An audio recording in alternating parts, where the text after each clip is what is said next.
La persona que está pendiente de manera telemática es don Diego Lapostol, de la Universidad San Sebastián.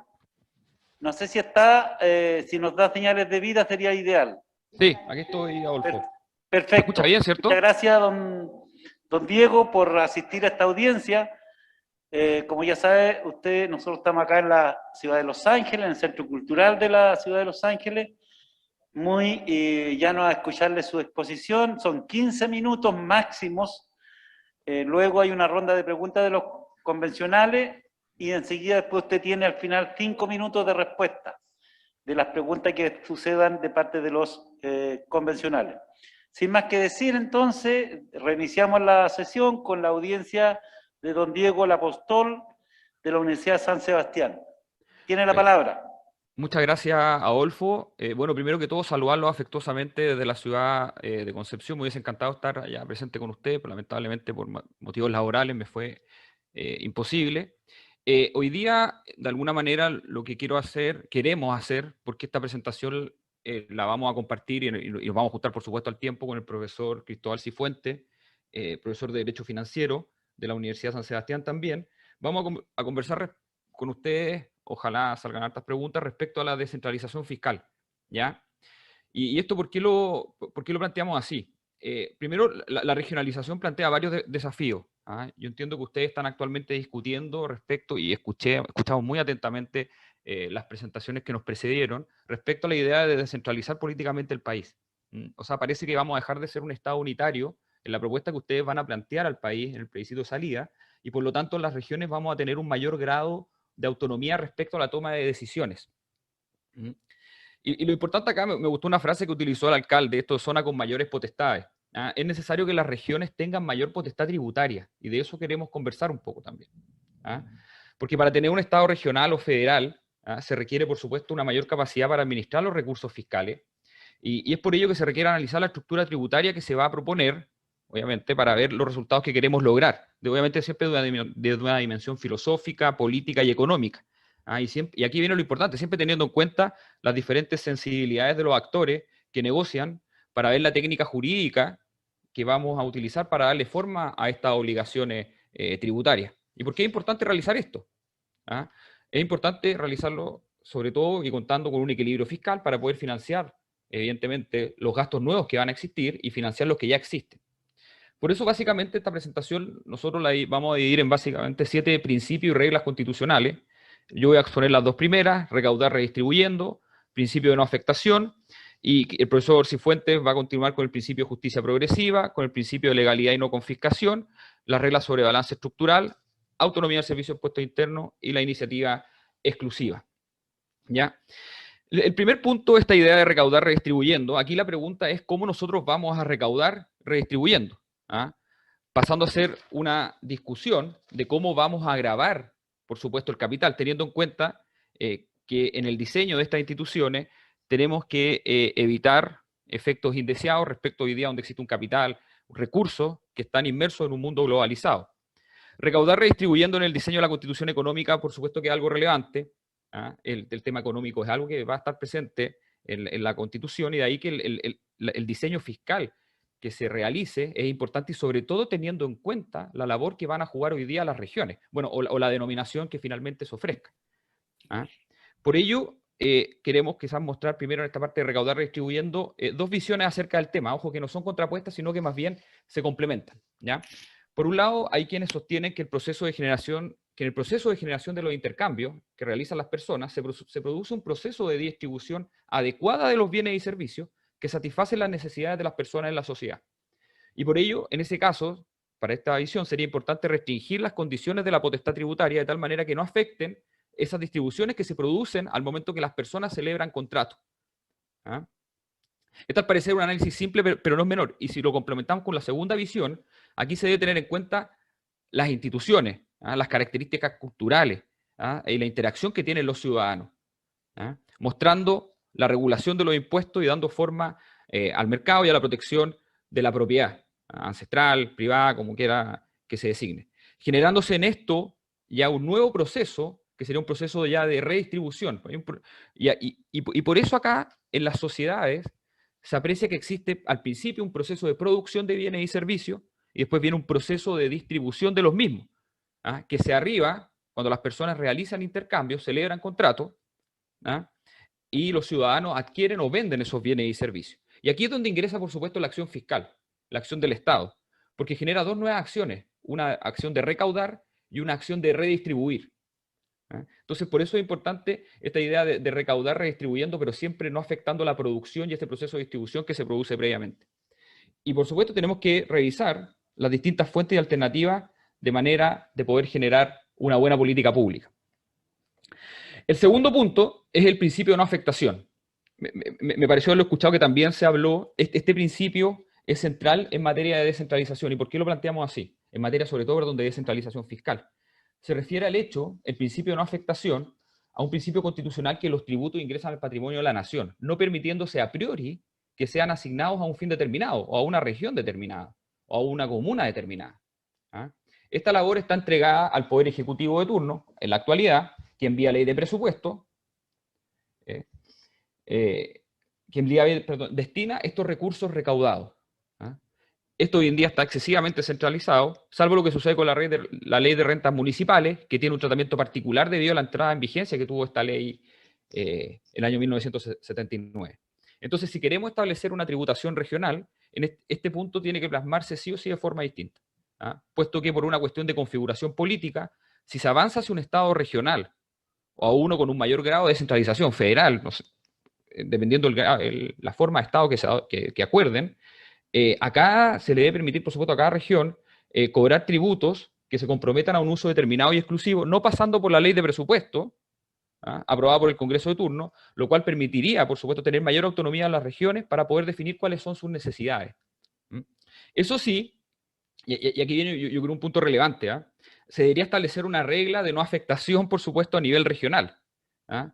Porque evidentemente los recursos hay que administrarlos, y para que la recaudación a este nivel ingrese a un fondo regional y sea presupuestado anualmente por el gobierno regional de turno, gobernador regional, consejeros regionales, lo cual permitiría planificar y proyectar las necesidades de los territorios regionales.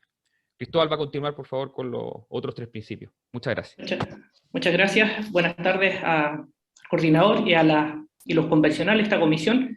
En primer lugar, antes de exponer mis puntos, quisiera agradecer la oportunidad para que distintas personas de la sociedad y del país podamos dar nuestra visión, y a lo cual es de suma importancia, sabiendo que una descentralización administrativa debe ir acompañada de una descentralización de recursos.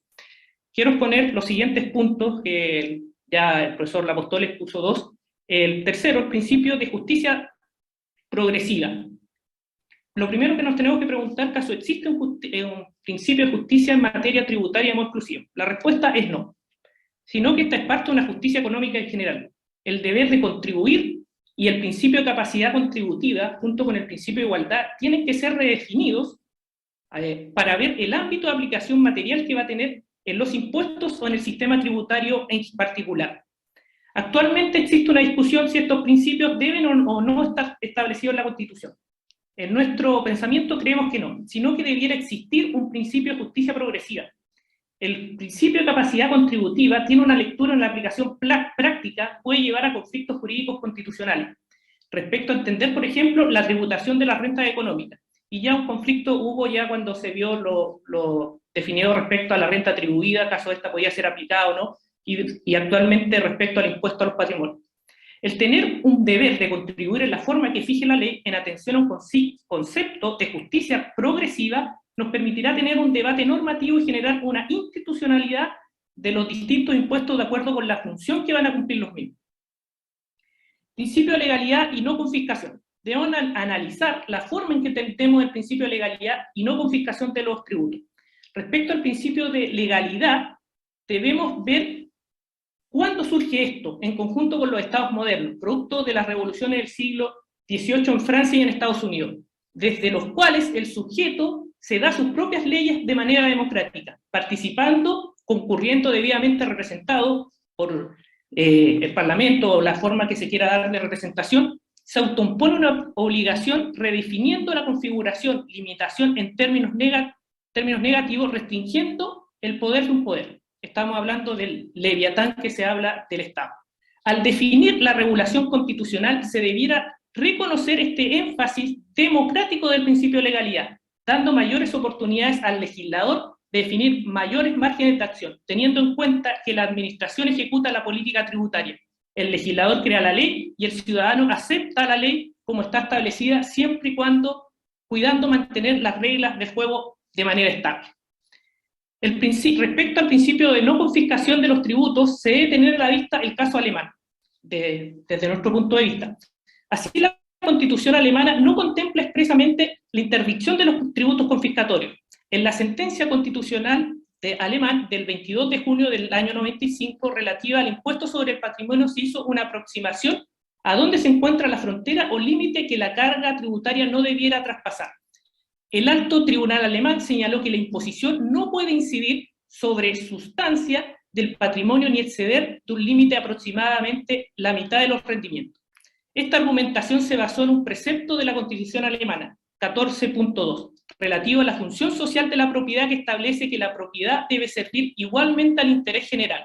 Con este pronunciamiento se vino a acuñar el principio de la partición por la mitad, que implica que la carga total impositiva del producto potencial no debe exceder del 50% entre la mano privada y la mano pública.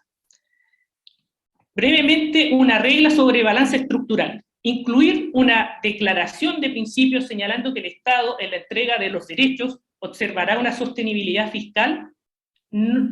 Creemos que, ya que sin ella no hay garantía de derechos, no tiene sentido fijar una regla a rajatabla, porque no se va a respetar, y porque este gasto va a estar atado de manos a un poder transitorio de turno, y si no se respeta, dejará de ser creíble, y dejando de ser creíble, afecta el cumplimiento de la Constitución. Paralelo a esto, es necesario revisar igual la autonomía del Servicio de Impuesto Interno. Tenemos que tener un órgano capaz de, con todas las facultades necesarias para llevar a cabo los programas de administración, teniendo en claro que no es lo mismo la autonomía que la independencia de los nombramientos de los cargos de la dirección o cargos directivos del Servicio de Impuestos Internos. El director del Servicio de Impuestos Internos tiene que ser independiente del presidente de la República o quien esté al frente de la administración. Eso puede hacerse fortaleciendo el servicio civil de alta dirección pública, siguiendo el ejemplo del Reino Unido, donde los directores de Servicio de Impuestos Internos duran varios años. El Servicio de Impuestos Internos tiene que ser un órgano que cumpla con la función administrativa. No se puede permitir que él sea capturado por cualquiera de las comprensiones políticas. Respecto a la iniciativa exclusiva, se tiene que ver cómo será la iniciativa exclusiva en materia tributaria, el cómo se va a vincular con la estructura territorial y su división. ¿Cómo se dividirá el territorio? ¿Será como está hoy o será por unidad económica productiva? Si se le va a entregar la potestad a las zonas regionales para que cobren impuestos. Si es así, las zonas mineras tendrán más recursos, mientras las otras regiones serán más desfavorecidas. Aquí quiero plantear varias preguntas, varias consultas que es necesario que se discutan y que quede constancia de ellas para poder también desarrollar o tener una mejor discusión constitucional. ¿Cuál va a ser el criterio de la justicia distributiva? ¿Habrá un criterio de justicia distributiva entre regiones y gobierno central? ¿Será un fondo de distribución municipal al cubo? ¿Cómo distribuimos la soberanía tributaria? ¿Qué va a pasar con las competencias tributarias? ¿Estas se pueden traslapar o no de gobierno central a regional? ¿Cómo se resolverán los conflictos tributarios? ¿Cuál va a ser el rol de la administración tributaria para resolver estos conflictos? Todo este tipo de preguntas se plantean ahora para que queden registradas y no aparezcan días antes o que la solución sea como la de la Constitución del 25, que aún nos promete tribunales contenciosos administrativos. Podemos caer en el error de terminar prometiendo esta regulación por medio de una ley que nunca se haga. Este es el desafío que tienen la materia. Tanto quienes, como lo asesoran ustedes, como quienes también desde la academia estudiamos estos temas, tenemos este deber para que salga una buena constitución para el país. Invitamos a mirar las reglas para distribuir soberanía tributaria en Estados Unidos, en el Reino Unido, en Canadá. Quienes en esta materia son aquellos que mejor han resuelto este problema. Por ejemplo, Canadá establece un impuesto federal y sobre ese impuesto se fija uno local. Por supuesto, sabemos que eso depende de la forma de Estado que se quiera adoptar. Siempre se miran sistemas desintegrados como Nueva Zelanda o Australia. Lo hemos visto en las discusiones tributarias que en los últimos años que siempre se llama o se dice que estos son los sistemas que debiera seguir el país. Pero se descuida observar otros como Canadá, que tiene una buena distribución de potestades tributarias en términos de impuestos, el diseño funciona bien y tiene una doctrina antielusiva desarrollada. A nivel latinoamericano tenemos la situación de Perú y Bolivia. En Perú la captura de los municipios es muy alta, existiendo la posibilidad de que el sector privado pueda capturar a los municipios donde se explotan los recursos naturales, porque dichos recursos se quedan en este lugar y se termina financiando campañas políticas de los líderes en esos lugares, existiendo muy pocos mecanismos de peso y contrapeso entre los gobiernos municipales, regionales y centrales. Por otra parte, en Bolivia existe una repartición mucho más justa, en la cual las zonas donde se genera el recurso natural se queda con cierto grado de recursos, pero también hay una distribución hacia aquellas zonas que son más pobres y que necesitan más recursos para desarrollarse, entendiéndose que los recursos naturales son de la nación toda, no solamente el lugar donde se generan, independiente que los daños medioambientales, sociales, que se producen en el lugar donde se explotan los recursos naturales. Se ve que en la legislación boliviana de la reforma del año 2007 establece pesos y contrapesos entre los gobiernos regionales y centrales. Sabemos que son temas complejos, los que acabamos de exponer, y que requiere un estudio, especialización. Es posible que no se sepan estas cosas, pero el diseño institucional va a tener que responder a estas dudas planteadas.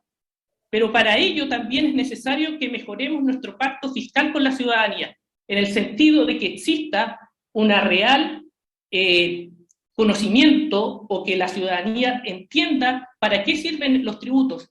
Pone como ejemplo el sentido de que actualmente si a una persona no se le da una boleta, esta persona no la pide, cometiendo también tanto quien no la emite como quien no la solicita un delito tributario. No existe, tenemos un grave problema de pacto fiscal respecto a los ciudadanos, de que ellos no sienten que los impuestos se les entrega por parte del Estado una contraprestación adecuada. Debemos mejorar eso si queremos aplicar todo lo que decíamos. Por lo anteriormente señalado, y en base al tiempo, la nueva Constitución que va a ser presentada a la ciudadanía tiene que tener fijado lo siguiente: que la fijación de los tributos sea fijada por ley, establecer una regla constitucional de no afectación tributaria matizada a nivel regional, municipal, o también la división administrativa que se proponga, de acuerdo a lo explicado, y una disposición que incorpore el concepto de justicia progresiva. Como señalé, esto nos va a evitar varios problemas que se han presentado actualmente. Por ello, el diseño institucional fiscal deberá responder a lo expuesto para lograr ser justo, equitativo y pueda redistribuir adecuadamente. Cumplir lo que decíamos al principio de recaudar redistribuyendo adecuadamente.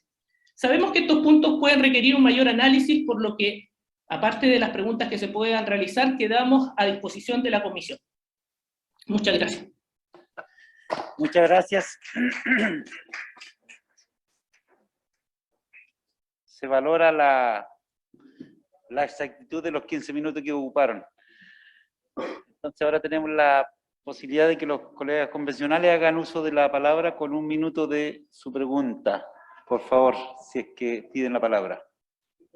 Poliana tiene la palabra. Poliana tiene la palabra. Bueno, agradecer la presentación, muy precisa y muy profesional. Muchas gracias. Ojalá podamos en otra oportunidad seguir escuchándolos para que nos puedan orientar un poco más sobre el sistema fiscal y las propuestas para la nueva Constitución. Mi pregunta apunta justamente, yo vengo de la región de Arica, Parinacota, tenemos 4 comunas en el distrito 1, y no sé si ustedes conocen el caso municipal de Arica, del alcalde Waldo Zancán, que estuvo preso durante 3 años. Esto por temas tributarios. Nosotros, por lo menos, lo que yo apunto y lo que esperamos para mi región es poder lograr la mayor autonomía en la toma de decisión, la administración de los recursos, y yo esta pregunta la he hecho en varias oportunidades a diferentes expositores.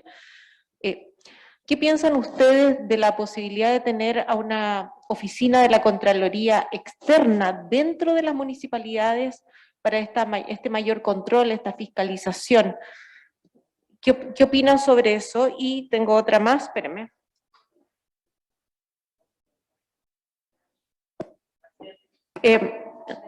Sí.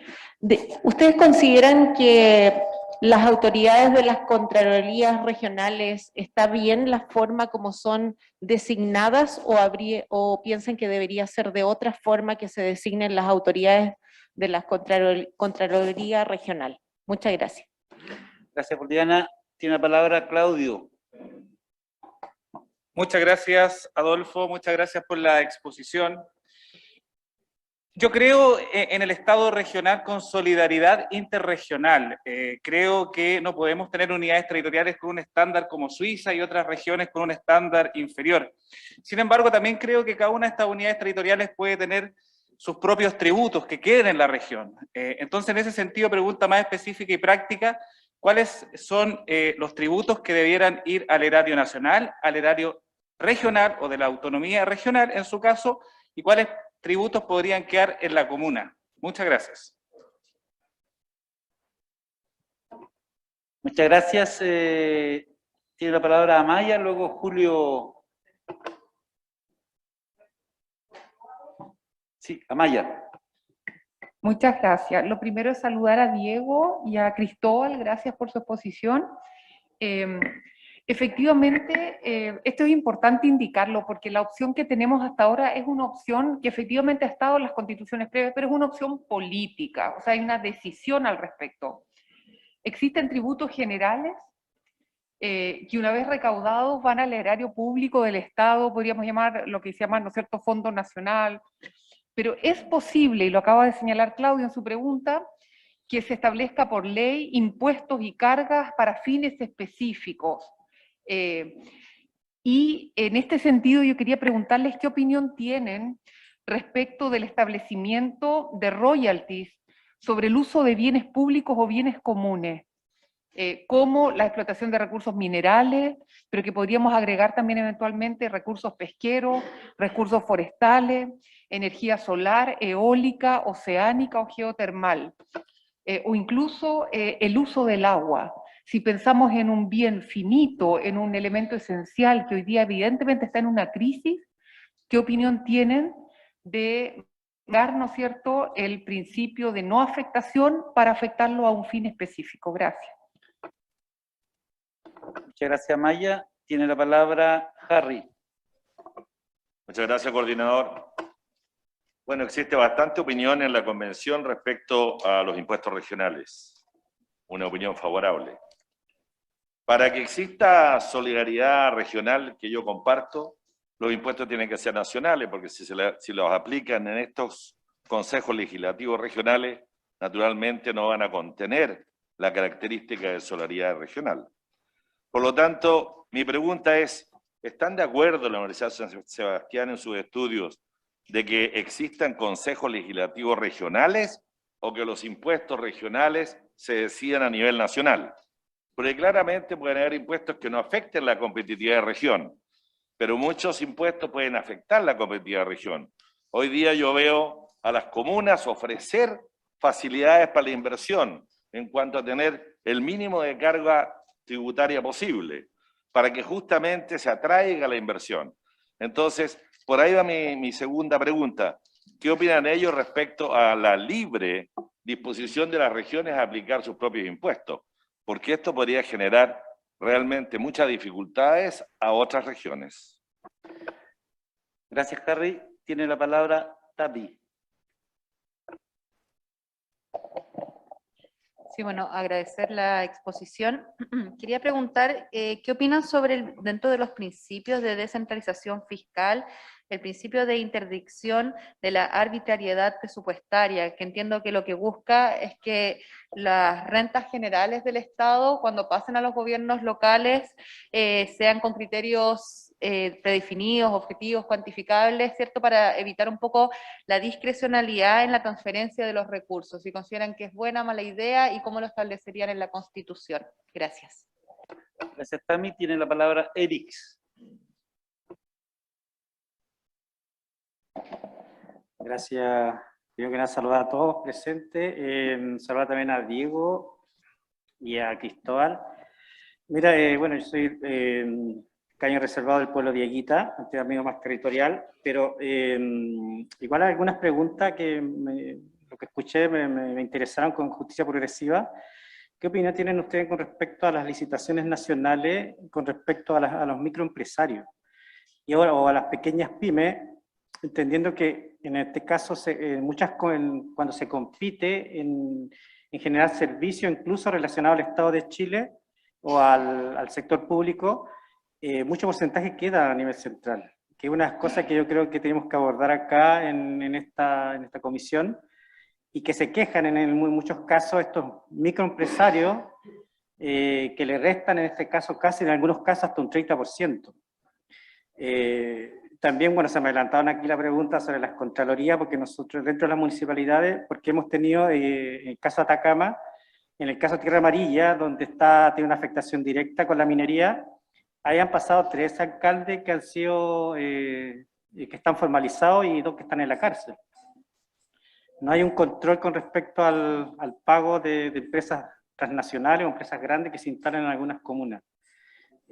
Sería más o menos esas 2 preguntas, que a ver si tienen alguna opinión con respecto a eso. Gracias. Gracias, Eric. Tiene la palabra Julio, telemáticamente. Muchas gracias. Me interesa lo que dijo el profesor El Apostol con respecto a la posibilidad de cobrar tributos regionales o territoriales, como se llame la próxima edición político-administrativa. Y usted decía, profesor, ahí, ¿no es cierto?, que esos tributos que se cobren en el territorio debieran ingresar al presupuesto regional, o al presupuesto territorial. Ahí tengo 2 dudas con respecto a eso. Uno, ¿en qué tipo de tributo está pensando? Y segundo, si usted piensa que deben ingresar exclusivamente al presupuesto regional o también aplicar un principio de equidad territorial ingresando también alguna parte de ello al presupuesto nacional.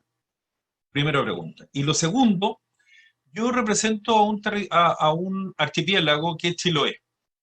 Y en Chiloé las grandes críticas apuntan sobre todo a la industria de la acuicultura, especialmente a la empresa salmonera. Tenemos más de 40 empresas salmoneras, la mayor parte de ellas radicadas en Chiloé, pero con domicilios no en Chiloé, sino que en Santiago. Entonces, mi pregunta apunta ahí en el sentido de que, digamos, es posible desde su punto de vista, primero, establecer que esos tributos ingresen por la vía que ya usted señaló, precisamente al presupuesto regional, y lo más importante, si ¿conciben ustedes la posibilidad de crear tributos específicos para la industria salmonera? Por ejemplo, como se hace en Islandia, donde hay unos royalties propios de la industria salmonera, que hoy día acá no existe. Eso, muchas gracias. Muchas gracias. Hernán. Gracias. La pregunta va dirigida a Cristóbal.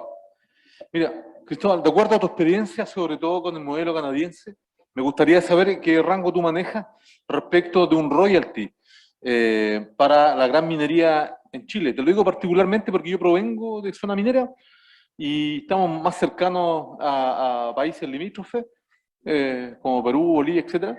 Y bueno, la realidad en términos tributarios es sustancialmente enorme, pero a mí me gustaría saber, entonces, desde tu experiencia académica y como investigador de estos temas, ¿cuánto podría ser el tope, si te juegas por una cifra, por un porcentaje, respecto de un royalty en Chile? Gracias, Cristóbal. Disculpa que te meta en problemas. Muchas gracias, Hernán. ¿Quién tiene la palabra? Yoconda. Gracias por...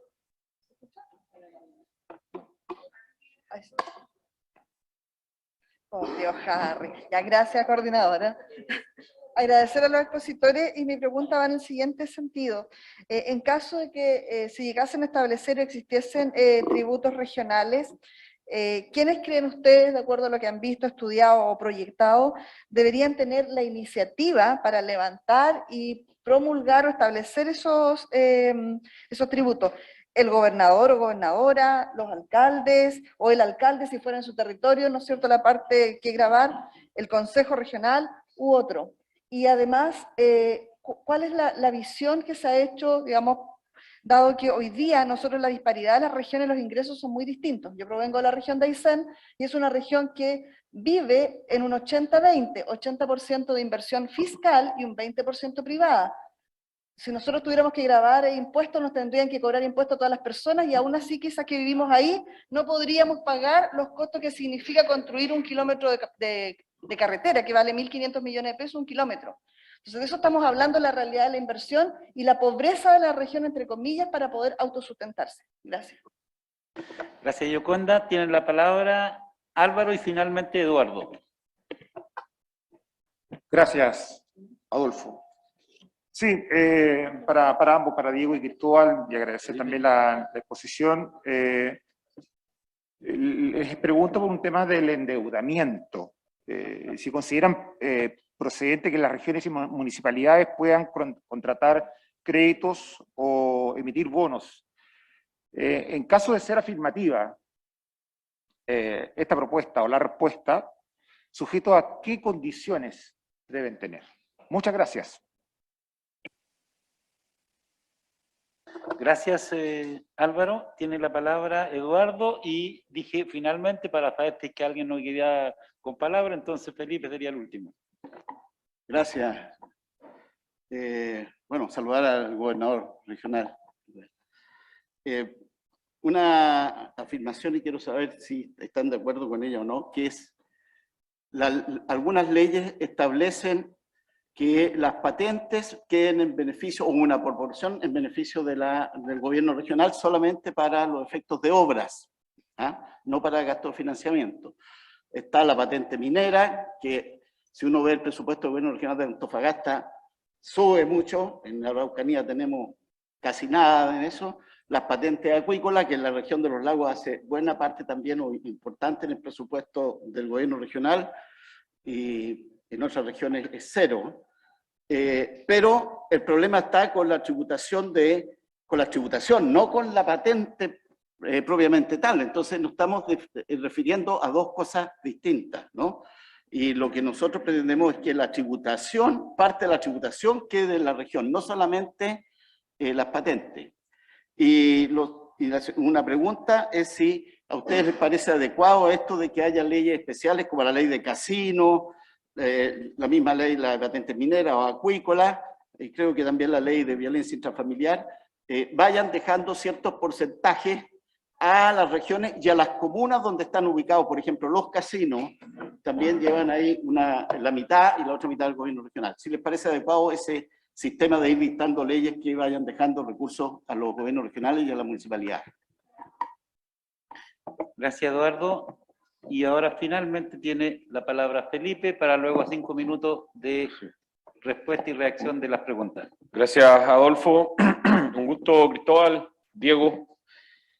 Algunos plantean que las regiones y los municipios pueden imponer, suprimir, reducir o condenar distintos tipos de tributos. Esto va en relación también a lo que planteó Julio y Harry. Porque muchas veces la discusión se entrampa en cuáles serían específicamente esos tributos. Entonces, ¿podrían ustedes darnos cuáles deberían ser a su juicio, en concreto, los tributos que pueden ser potestades tanto de los municipios o los gobiernos regionales? Muchas gracias, Felipe. Aparte de que en 5 minutos le vamos a pedir el esfuerzo que respondan, sería muy bueno para nosotros como aporte a la discusión de que lo hagan llegar por escrito las respuestas que nos sean posibles de contestar, para que así lo podamos tener de mejor manera asimilado. Tiene la palabra nuestros invitados. Gracias, Adolfo. Bueno, primero agradecer la infinidad de preguntas. Se me llegó a acabar la hoja de anotar, así que traté ahí de tomar nota lo mejor que pude. Les vamos a enviar la presentación, la tenemos preparada en un documento, se la vamos a enviar al secretario de la comisión. Bueno, pero dicho eso, bueno, yo de todas las preguntas que salieron, me parece relevante primero comentar un tema importante. Aquí todo esto, hay dos cosas relevantes. Una, la forma de gobierno que se va a adoptar, porque si se sigue adoptando un Estado unitario, probablemente estas conversaciones no tienen ninguna necesidad. Si ya vamos a un Estado regional, ahí la forma la técnica que ustedes elijan de ver qué atribuciones le van a entregar a las regiones, ¿ah? Por ejemplo, atribución para dictar tributos, haciendo esa bajada, vamos a poder tener esta conversación de mejor manera. Y aquí es donde quiero apuntar algo, y que Julio, lo veo acá, los dos estamos conectados, planteó el tema al principio, la idea del principio de no afectación. Las constituciones generalmente, para que puedan canalizar y trascender, deben establecer algunos principios que permitan ir adaptándose de forma adecuada a las realidades del momento. Entonces, el principio, cuando yo planteo esta idea del principio de no afectación matizada, en el sentido de que se permita a que las regiones puedan obtener fondos, después eso después debería quedar entregado al legislador. ¿Ah? El legislador bajo una ley evidentemente orgánica, y ahí Cristóbal después puede ahondar más, porque hablaron de tributos, de ciertos tributos, de ciertas actividades puntuales. La mayor recaudación en tributos está en el IVA y en la renta.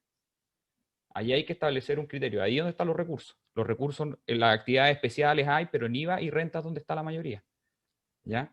Entonces, ahí Cristóbal después puede ahondar más respecto a cuál sería idealmente cuál sería la forma, o cuál serían tributos puntuales para poder abordarlo.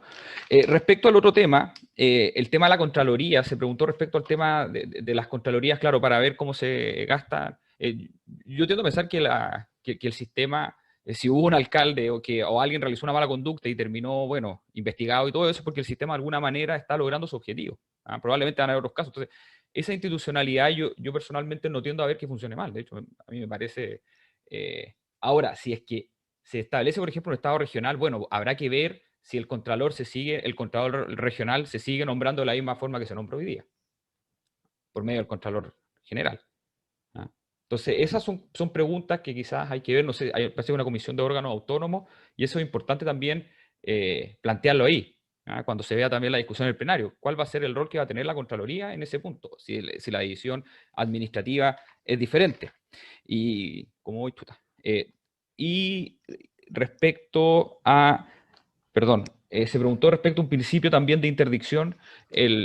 Claro, cuando se establecen estos criterios de traspaso de recursos, es importante tener presente siempre la forma de gobierno que se va a adoptar, porque hoy día ese principio, claro, opera tranquilamente en un Estado unitario, porque ahí es donde obviamente la idea es que con los criterios que se realizan hoy día, cuando los gobiernos regionales van a negociar el presupuesto nacional, claro, idealmente los criterios, bueno, probablemente son conversaciones más bien de pasillo, oye, no, mira, me interesa más, menos, pero igual administrativamente hoy día los gobiernos regionales administran, ¿cuánto? ¿Un 10% del presupuesto? El resto todo queda canalizado a través de Ceremi y organismos descentralizados en la ley, centralizados evidentemente en la práctica, ¿no? Entonces esas cosas son importantes que si se va a definir, la clave va a estar en qué atribuciones van a tener las regiones, ¿no? Así que eso quizás puede complementar y responder un par de las preguntas que me hicieron. Dale, Cristóbal. Gracias. Sí, me queda poco tiempo, pero siempre a disposición de la comisión para responder cualquier otro tipo de duda, consulta, y porque este es un tema también profundo. Quiero explicar un poco cómo se establece el sistema canadiense de regionalización. Bien lo puso el profesor Lapostol, de que la mayor recaudación aquí en Chile es por el tema de IVA. El año pasado nosotros como país recaudamos cerca de un 52% de los ingresos del Estado, del fisco, fueron a través de IVA. Bueno, esto se debe a múltiples causales, pero normalmente es entre un 40 y un 46%, lo cual va en contraposición a los países de la OCDE, que la mayor cantidad de recaudación es vía renta. Ahí también habrá que revisar después, por vía legal, la composición del sistema tributario. Pero ¿cómo funciona el sistema canadiense? Se fija un impuesto federal,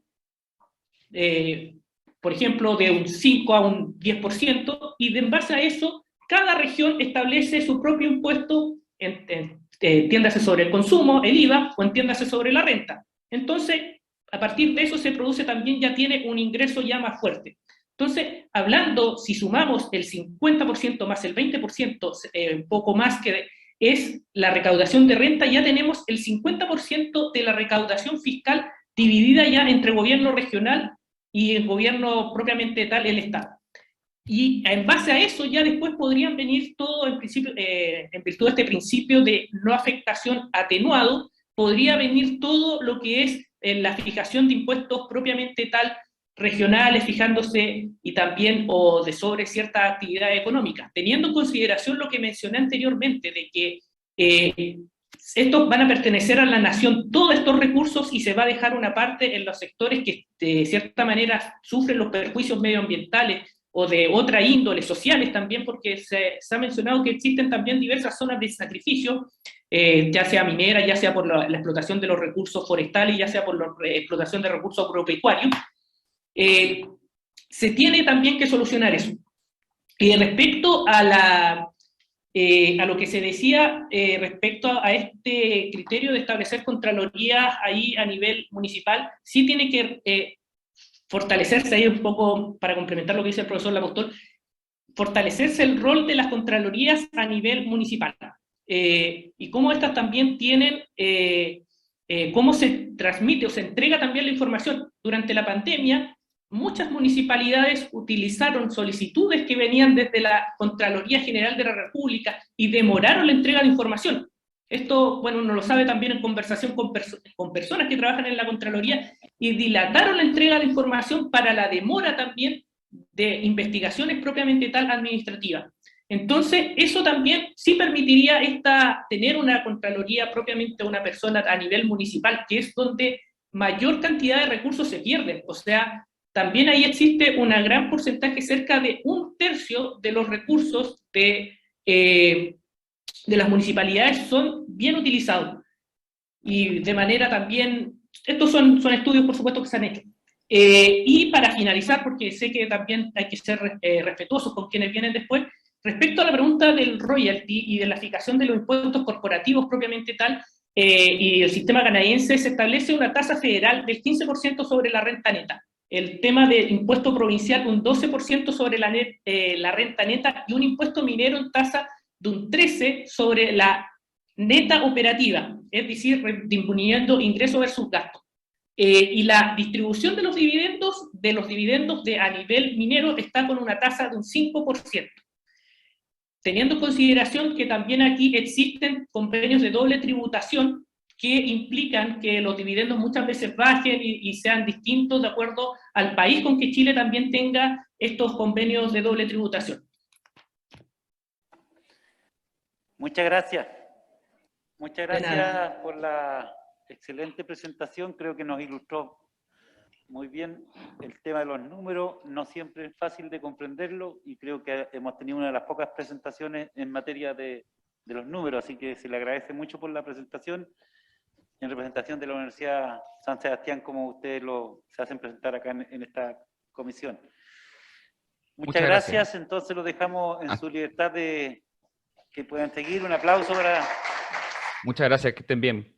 Gracias, quedamos a disposición igual de los solicitados. Hasta luego.